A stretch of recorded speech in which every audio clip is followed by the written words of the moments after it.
Welcome, everyone. Thank you for joining me on January 1st. I know some of you are still recovering from another collective trip around the sun. You're probably cleaning up the house or getting ready, as college football fans are, for some championship football semifinals. Don't even talk about the other bowl games. Regardless, thank you and happy 2024. I wanted to start off the year introducing a slight tweak to the model I have operated by for the past 14 or so years. I added a word, fellowship, to my own brand. So, welcome to the TrickyWater Fellowship, especially to those of you who don't know me yet or don't know what the TrickyWater Fellowship does.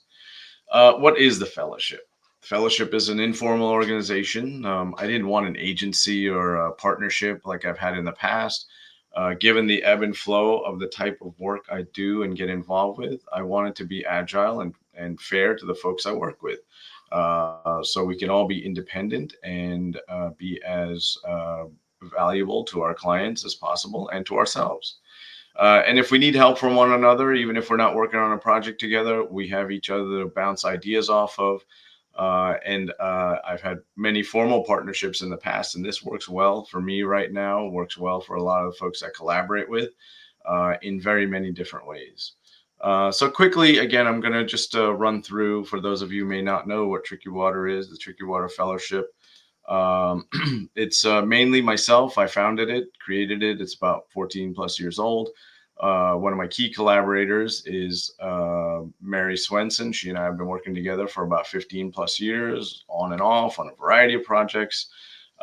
She's an amazing designer and package developer as well, and brander.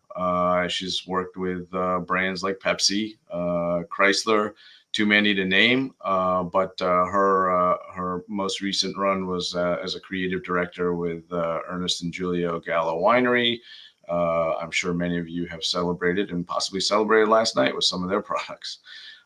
Mary and I also recently have been joined by a industrial designer, Aubrey Jones. He's amazing, very passionate industrial designer and engineer, problem solver, who also has a side hobby of building and handcrafting wooden clocks. And at some point, you can go visit our website and learn more about Aubrey and also Mary too. So, just a quick recap, rundown of the things we do. Again, these are some of the brands Mary and I have worked with. We can always go over these things later. Mary's amazing at doing identity development from the ground up, whether it's new or transformational for a brand that might be looking for a new look. And that's really where we consider ourselves strongest, is in providing people transformational value. Whether you're a startup, which is a lot of our client base, or a small business, again, a lot of our client base of the last, let's say, 10 years or so, or a larger brand, we want to provide you what you need to get through either a transition, a pivot of some kind, or challenges that you might be facing that require a rebrand or rethinking of your business and strategy. And we enjoy doing that. Of course, we're passionate about it. We're very process driven. We do follow basically an outline, but of course there's no formula to how things are achieved, and each project is taken on a case by case basis and handled uniquely, and that's of course something that we pride ourselves in. So we have a branding process, product innovation process, which leverages a lot of my engineering background, and those two things come together. They work in unison, and ultimately, like I said, we like to provide results that are transformational for the folks we work with and collaborate with. uh, I wanted to also say that in addition to the standard naming and branding, web design, and experiential work we do, we also provide additional support with external partners in web implementation, digital marketing, video production, all sorts of things like that. But we operate as a creative agency focused on strategy, but it can also execute on complete campaigns. A lot of our smaller clients can't budget, multiple entities managing all of their work. So we do whatever they want us to handle or are comfortable with us handling. But most importantly, we like to focus on the strategic side, of branding and also marketing too. We don't do certain types of products. Like we don't, we always get approached for some reason by people in the vaping and cannabis space, and we don't get involved in that. We don't specialize in any specific vertical or category. So it's not like we only do food, or we only do beverage, or we only do, home remodeling businesses. We do B2B, we do B2C, we do direct to consumer as well. All are within our realm. And that's one of the benefits of not being vertical, is that we provide a lot of diverse points of view for our customer base, and that approach has served us well. Another thing that might be a little bit to our financial detriment is both Mary and I, we believe to our core that the projects we work on have to be something that we believe in as well, and that we can actually add value. We don't do projects, I guess, for the sake of just collecting checks and billing hours. And what I mean by that is, we had a client once, for instance, we met about 3 years ago. Beauty care products, organic products, really nice stuff. We tried it all out. Wonderful. We went through a little bit of an exploration with the client, and she was just looking for some additional, guidance on growth. We could have turned that into a major project for us. We love branding, right? But what we concluded collectively is, like, the brand was really good.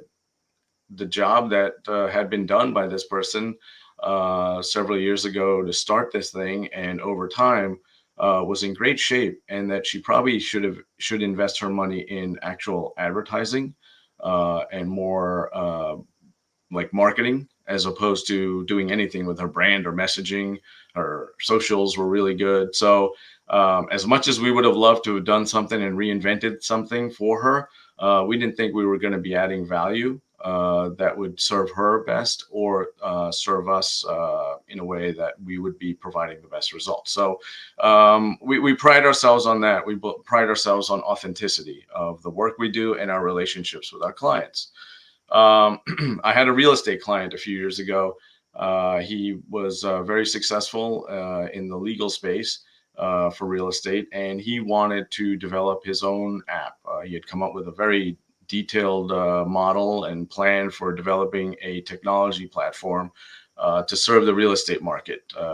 And of course, technology is being instituted everywhere to make things happen faster or more efficiently. So it was a great idea on the surface. But one thing I do like to do when people come to me with ideas is I really like to explore and test the validity of the idea. We should always do that, right? Testing is very important for a project or product of any kind. And so he was kind enough to let me set up some focus groups with the people he thought were going to be his biggest supporters and eventual, I guess, salespeople. And so we set up formal focus groups with a real moderator, and he got to see and hear firsthand that all of the assumptions he had about this group of individuals who were going to basically help build this business organically really didn't want it. And so while he may have spent about $20,000 or so doing a really good focus group, what he did is he actually saved himself about $500,000 in actual development costs, had we just dove right into doing development and taken the idea at face value. So, that's a word of caution to a lot of folks who have ideas. I know people come to me all the time with, I want to do this, or I want to start this. And I don't want to seem negative, but I do believe that you have to validate and test ideas. Because I've been through it before successfully. I've also been through it before where an idea fails too.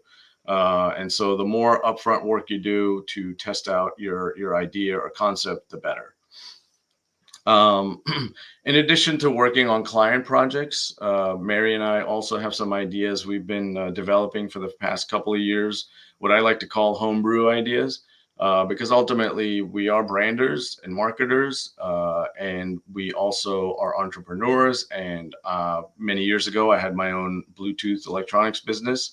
I really enjoyed that space. I enjoyed the retail space, had a variety of reasons for exiting it. But I wanted to get back into it, but not in the simple made in China, pack them, stack them, and ship them approach, but to do something that was meaningful, sustainable, aligned with the values of what we need to do to make a better place for people and planet. Sorry, I'm stealing that phrase from one of my clients right now. But we will have some great and exciting news probably in the next several months about our homebrew projects. So look forward to that information from the TrickyWater Fellowship as well. So we innovate for our clients. We also innovate for ourselves too.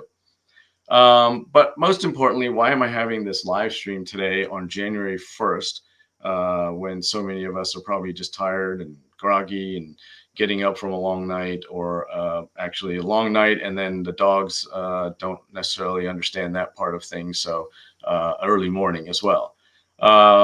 What's important for me today, and I've been sharing kind of informally with friends and family, is in 2024, we still face unprecedented challenges.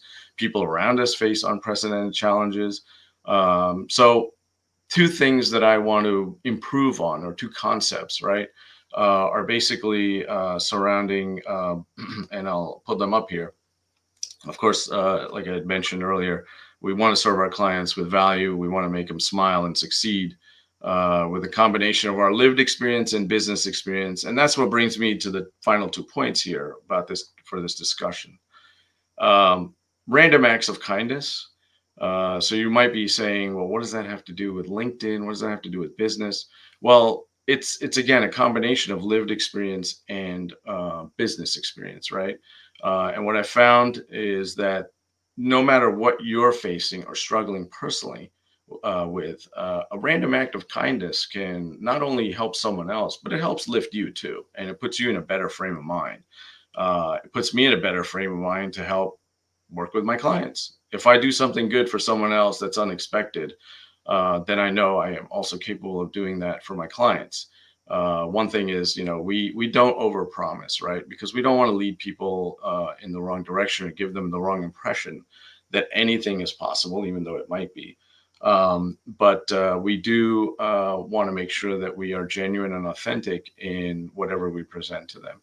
So, from let's say a non-business point of view, which is the easiest way to do a random act of kindness, uh, tip for extraordinary service. I know tipping has become a real flashpoint in the last, let's say, year and a half or 2 years since COVID, especially in the United States. But the reality is, there are people who go above and beyond normal expectations, and also in jobs that don't normally expect tips, right? Whether it's someone at a grocery checkout or someone in a restaurant that is traditionally expecting on a receipt, you can always do more. And that type of thing is a random act of kindness. I know I especially enjoy, showing appreciation to like the gas station attendant in New Jersey, where we have full service, who's got 12 cars and he's all alone. Nothing makes someone's day better than just showing that little tip of cap and appreciation in any way you can. And those types of random acts of kindness, like I said, they translate into more than just your personal life, but also professionally. And of course, wish people doing the less glamorous things the best, and thank them for what they're doing. So, how does that translate to business for me?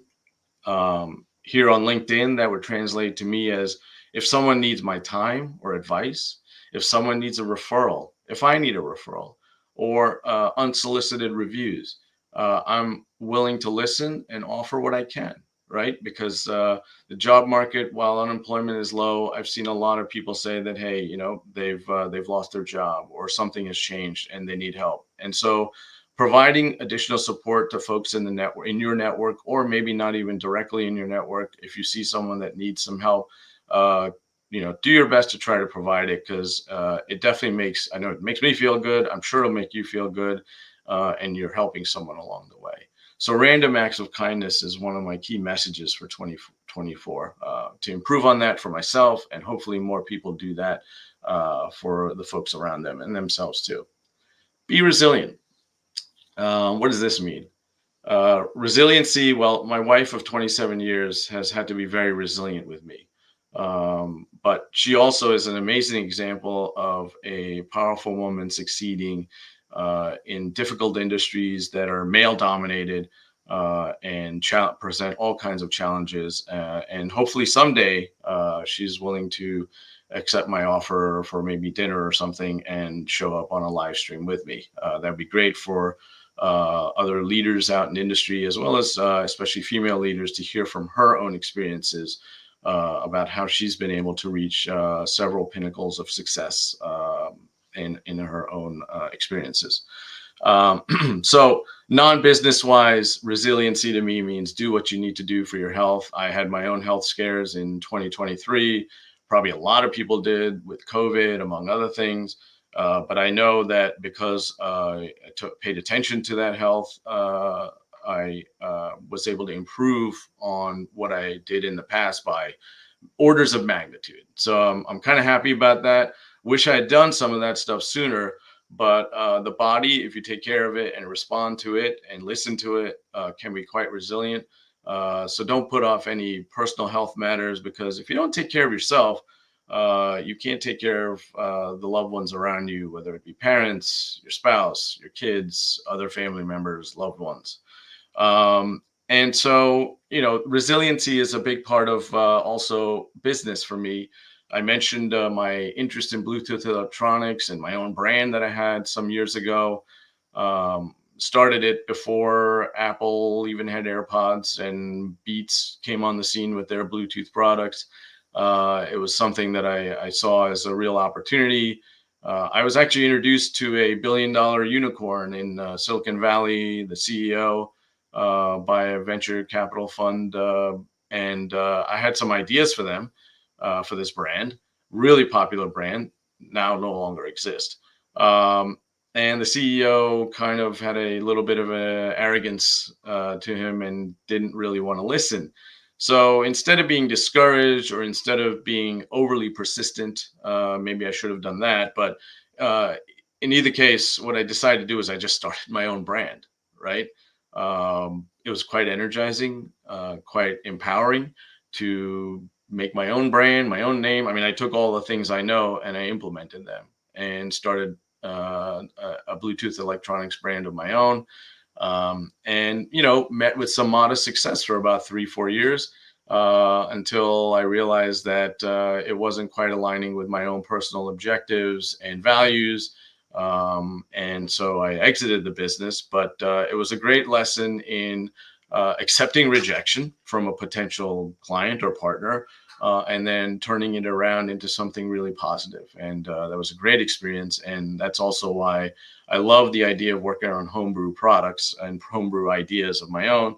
Probably have more ideas than money to finance them all, but stay tuned for a couple that will be shared this year. So resiliency is about navigating challenges. I just mentioned a challenge professionally that I faced, and of course, health-wise, that I've been working on overcoming. So in addition to those basic two messages that I wanted to share with you on January 1st, 2024. Yes, what else can I talk about on January 1st? I don't want to talk about New Year's resolutions. I want to talk about these things that are, let's say, more open to interpretation, open to working the way you need them to work for you. And so, I hope you take those two messages away. I'll probably write a little bit more about them on LinkedIn as well. And you don't have to share what your random acts of kindness are. That's why they're kind of called random acts of kindness. I mean, you might want to share with a spouse or a child, just because it is obviously good to share good news with other people, but you don't need to broadcast it. Just do it, right? There's a lot of, like I said, people facing challenges, large and small, some that will persist throughout the year. You just can't shake, or folks can't shake, but anything you can do to make their day a little bit better, brighter, and bring smiles to their face is a step forward, and really good. So again, this was very brief, very short, not very scripted. I look forward to doing more of these LinkedIn lives. I did one a few months ago just to test it out. I was fortunate enough to have a client and good friend, Janice Shokrian of Topsy Brands, join me. You can catch that LinkedIn live episode on YouTube and probably find it on LinkedIn too. Some great, advice and information for aspiring entrepreneurs who are just starting their business. Janice, thank you. I will promise to have Mary on here because she has a wealth of knowledge in the space of branding and design and strategy. And of course, to me, the most important part of experience that she can share, that we can all share with you, is lived experience, right? Because that's not something that you're going to find in a book or online. It's your own personal life and experiences. And if we learn from them, we can obviously do better and provide more value to the folks we collaborate with. So I just want to, let you know that I'm here, Manish at TrickyWater.com.